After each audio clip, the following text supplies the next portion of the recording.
Mövzuları düşünəndə, əslində bu random gəldi bu mövzu mənə. Sosiallığın son həddi WhatsApp reallığı. Hətta buna part 1 də deyə bilərik, bilmirəm. Çox maraqlı bir statistika ilə qarşılaşdım. 2025-ci ildə WhatsApp istifadəçilərinin sayı 3 milyarddır və demək olar ki, bu statistikanın 60%-dən çoxu gündəlik aktiv olaraq WhatsApp-ı istifadə edir. Və 30 dəqiqədən çox hər birimiz WhatsApp-da gün ərzində aktivik. Çox maraqlıdır. Belə bir sual yaranır ki, səncə WhatsApp-da bu qədər aktiv olmağımız normaldırmı? Sənə normal gəlirmi ümumiyyətlə? Mənə əslində işimlə bağlı çox normal gəlir. Çünki WhatsApp üzərindən işləyirik. Tək mən yox məncə. Çox adam WhatsApp üzərindən görür də işlərini. O baxımdan normal gəlir. Yəni nə qədər bu WhatsApp-da aktiv olmağı nə qədər azaltsaq belə, yəni yarım saat əslində çox məsum qalır. Çox məsum rəqəmdir. Bu rəqəm əslində 30-38 dəqiqə ədədi ortası deyək də, 30-38 dəqiqədir. Yəni tutsam ki, 20 dəqiqə istifadə edəndən 60 dəqiqə istifadə edənin statistikanın ya da bir neçə istifadəçinin ədədi ortası gəlir, bu rəqəm çıxır. Yəni konkret bir rəqəm deyil də, bir qismi çox istifadə edir, bir qismi az istifadə edir. Ortalama olsa belə yenə də məncə çox yaxşıdır. Normaldır. Normaldır. Çünki bir gün ərzində sosial media hesablarının hamısını bağlayıb heç birinə daxil olmadığım halda belə kimləsə iş üçün ya hansısa belə ya iş üçün ya da hansı başqa səbəbdən də danışası olsam belə təxminən 1 ilə yarım saat ünsiyyətim olur. Nəyisə müzakirə eləsəm, hal-əhval tutsam belə yəni. Amma bu statistikada deməli sosial şəbəkə istifadəsində 5 saat yarımdan çox telefon istifadə edirik gündəlik. Liderliyi ABŞ qoruyur. 50 dəqiqə və s. 50 dəqiqədən biraz artıq digər ölkələrdən yuxarıdadır. Amma 5 saat yarım məncə çox kifayət qədər belə real bir rəqəmdir. 5 saat yarım. 24 saata baxanda 5 saat yarım həqiqətən çoxdur. Belə bir sualım var. Səncə WhatsApp-da qarşılaşdığın ən absurd paylaşımlar nələrdir? Maraqlıdır. Heç görmək istəmirəm belə paylaşımları ki, digər sosial platformalardan köçürdükləri videolar, xüsusilə TikTokdan köçürdükləri videoları paylaşırlar və bu videolar atmacalı olur. Ünvanlı. Ünvanlı videolar olur. Bunlar məsələn sevmirəm də. Gözümü yorur. Öyrənəcəyim, zövq alacağım bir şey yox. Ancaq gözəl şeylər paylaşmaq olar da. Yəqin ki, mənə elə gəlir ki, yəni bir story paylaşırsansa, orada zövqlü, zövqündən xəbər verən, həyat tərzindən xəbər verən bir şeylər paylaşmalısan da. Bunu amma bir 10-15 dənə belə story-ni ard-arda atan adamlar var. Onlar məndə çox ciddi qıcıq yaradırlar. İzləyən də yoxdur, yəni mən onların soruşuram, xüsusilə yaşlı nəsil bunu edir. Soruşuram, deyirəm ki, yəni izləyən var, reaksiya gəlir. Deyir ki, paylaşıram da. Kimə nə lazımdır onu götürəcək, onsuz da götürür. Mənə ən absurd gələn 2 məsələ var. Bunlardan birincisi rəhmətə gedən şəxsin fotosunu paylaşıb, heyf sənə, adama xitabən yazılmalıdır. Ki, onsuz da bu insan aramızdan ayrılıbsa, onun WhatsApp statusumuzu görmə ehtimalı yoxdur. Mənə çox absurd gəlir, yəni. Kədərini insan içində yaşaya bilər. Onun ailəsi ilə bölüşə bilər.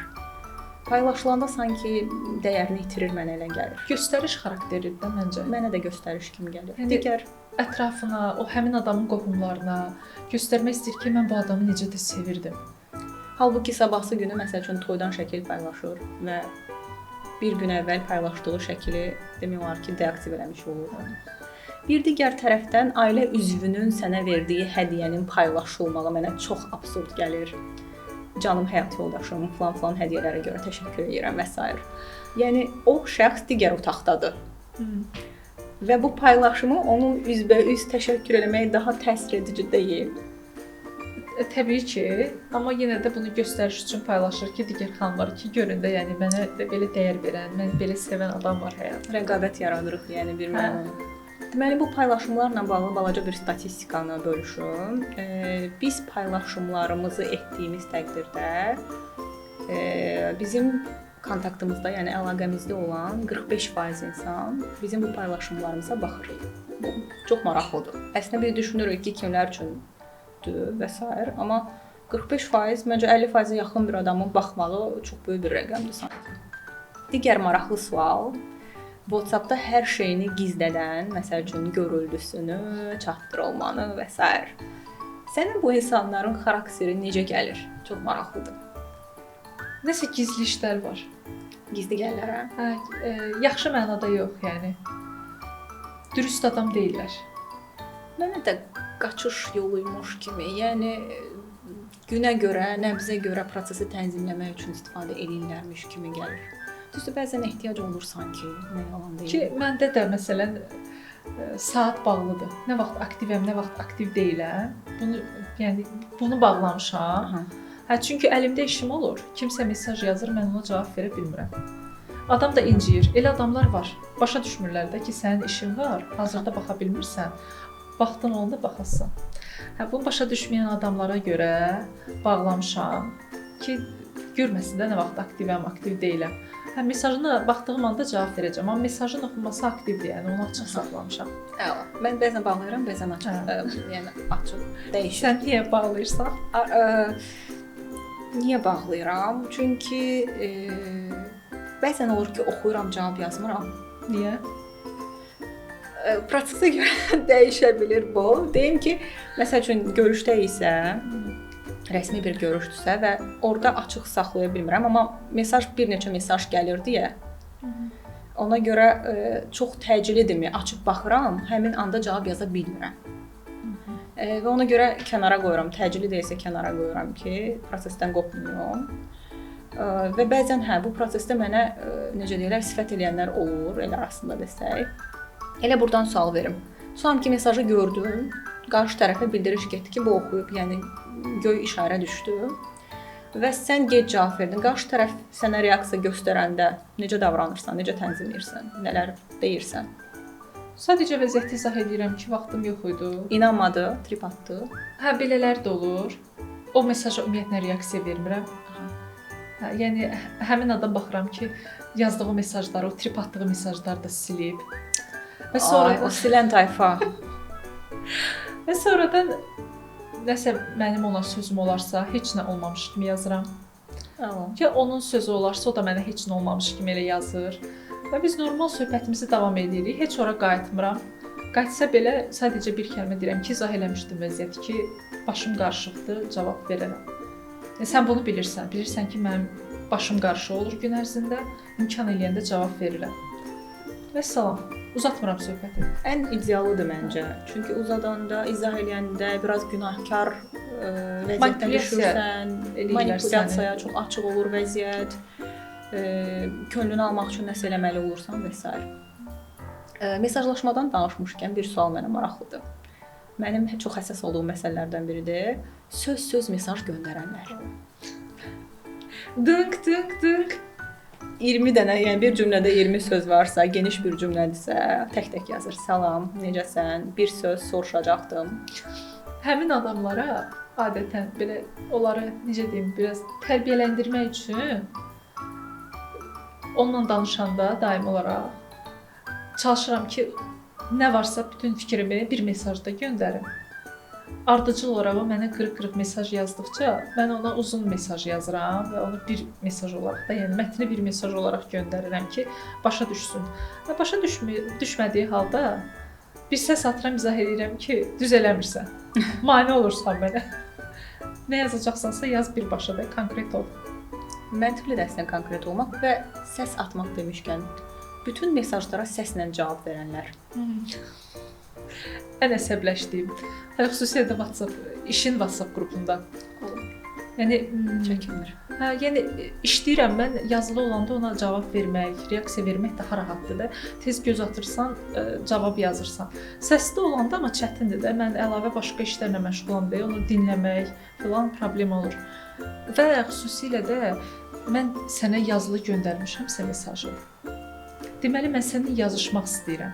Sən mənə bir dəfə səs atırsan, mən sənə qarşılığında yenə yazılı cavab verirəmsə, deməli sən mənə yazmalısan. Səs atma. Hələ xüsusilə də qarşılığında bir 2 saniyəlik, 3 saniyəlik səslər. Deyirsən ki, ciddi bir söhbət eləyirsən, belə səslər atır sənə qırıq-qırıq. Açmaq da istəmirəm açığı ki, tərbiyələndirim də bu adamı ki, səs göndərmə də. Yazıram da hətta səs göndərmə, göndərir. Amma məcbur qalırsan da belə düşünürsən ki, ilahi görürsən bu 2-3 saniyədə bu adam nə deyib?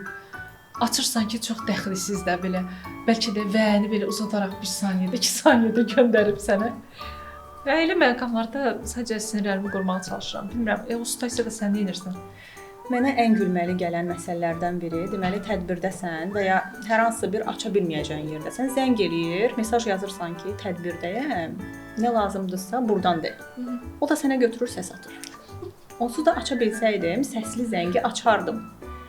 Və də durmadan bunu təkrar eləyir. Bildirirsən, bir mesajı sözlü yazırsa, yenidən səsə keçir. O ki, başa düşürəm, özlərini yormaq istəmirlər. Mən də razıyam. Ən rahat vasitə səs atmaqdır.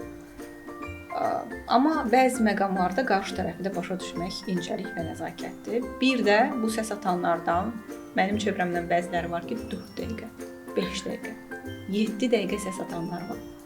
Yəni ikinci sürətlə qulaq asırsan və o mesaj bitmir. Baxırsan ki, yemək yeyib ortada, uşağına nəsə deyib və o səsi bağlamayıb. Sən o anın şahidi olmalısan sanki. Bunlar məni çox yorur. Heç əslində qeyri-etik hərəkətdir də, yəni düzgün deyil. Mən də elə düşünürəm. Başqasının vaxtına hörmət eləmirsən. Bir digər qrup tayfa deyək. Mesaj yazmısan və sənin mesajına cavab yazmayıb, amma story paylaşır. Hə. Elə olanda mənə maraqlıdır, sən nə hiss edirsən? Necə reaksiya versən? Tutalım ki, mesajın əslində tərkibindən də bağlı ola bilər. Adi bir mesajdırsa, gündəlik bir mesajdırsa, düşünürəm ki, paylaşdığı məsələnin mahiyyətindən asılıdır. Əgər önəmli bir haldırsa, tutalım ki, işi ilə bağlı hər hansı bir paylaşım edibsə, okeyəm ki, bunu paylaşmalıydı. Tutalım ki, PR şöbəsinin əməkdaşıdır və ya hər hansı bir bildirişdir, informasiyadır və s. qəbul edirəm. Amma hər hansı bir yerdədir, gəzir və mən ona mesaj yazmışam, mən bunu hörmətsizlik olaraq qəbul edirəm şəxsən. Ki, yəni sən mesajları əvvəl görürsən, statusu da daha sonra paylaşmısan. Demək ki, yazmaq istəməmsən. Reaksiyam bir mənada açıqca deyim ki, inadlaşma prosesinə girə bilərəm. Hətta? Bəli. İnadlaşıb nə edərsən? Çox ehtiyacı olan bir momentdə, yəni anda eyni reaksiyanı verə bilərəm məsəl üçün.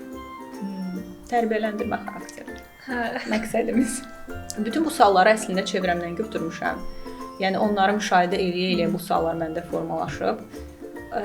WhatsApp storiesində həyatını paylaşanlar və hər bir fraqmentini paylaşanlar. Həmin adamların storylərinə baxmıram. Hətta bəzən olur ki, mən həmin adamları səssiz atıram. Var elələr ki, eyni şeyləri dəfələrlə təkrar paylaşırlar. Həyatlarından da ola bilər. O cür hər epizodu paylaşan adamlar. Bir də eyni şeyi təkrar paylaşan adamlar. Bunlar çox bezdirici, yorucu olur da məncə. Mənə hər anı paylaşan insanların həyatının çox mənasız keçdiyi fikri oyadır ilk olaraq. İkinci öz-özümə düşünürəm ki, sən bir pop ulduzu deyilsən. Bizimlə hər anını bölüşməyə məcbur deyilsən. Yəni harasa getmisən, paylaşmaq istəyirsən, çox gözəl, möhtəşəm.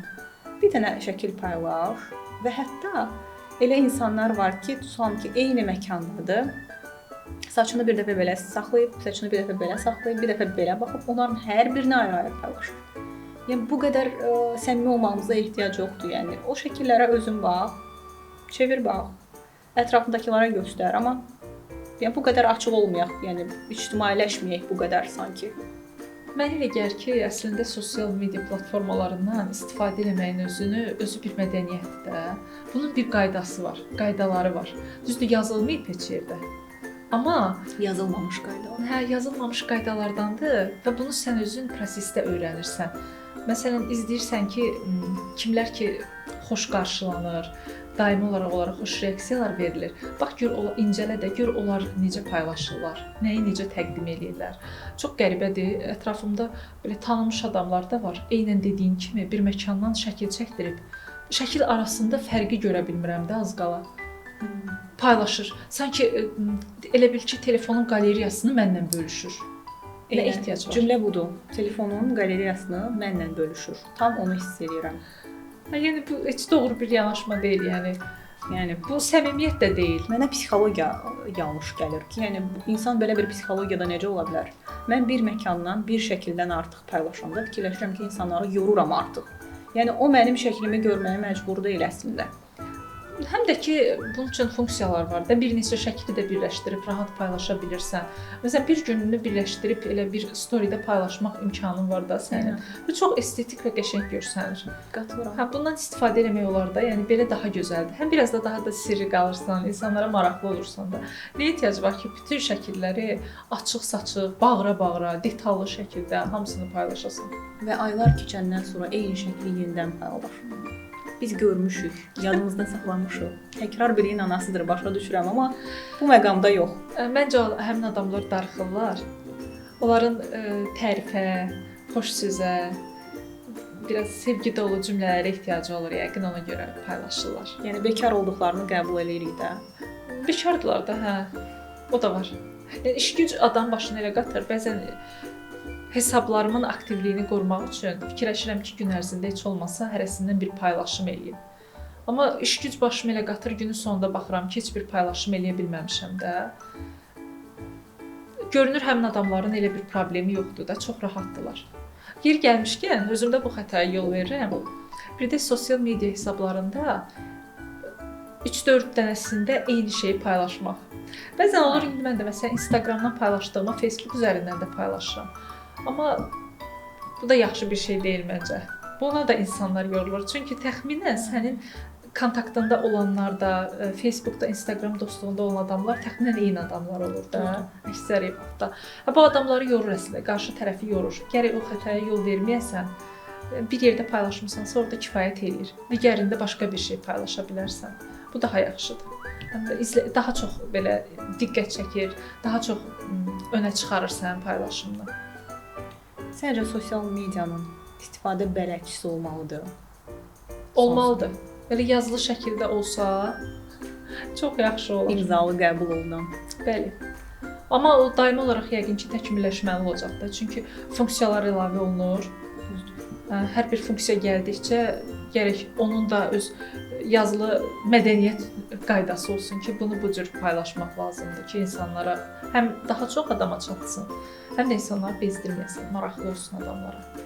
Səncə biz buna əməl edəcəyik? Baxır ki, qazanc biznes üçün istifadə edirsənsə, sosial şəbəkə hesablarını əməl edəcəklər. Çünki nəticədə qazanc var. Düzdür. Amma yenə də bir adam bekar olduğu üçün bunu paylaşırsa, yəni edirsə, o adamlar üçün heç maraqlı deyil. Heç adamların o bələdçidən xəbəri də olmayacaq. Yəni, eynən qatılıram tam olaraq. Düşünürəm ki, yekunda sadəcə bu qədər paylaşmağın sizin bekar olduğunuzu aşkara çıxardığını nəzərə alaraq biraz daha diqqət eləsələr daha yaxşı olar. Eynən razıyam.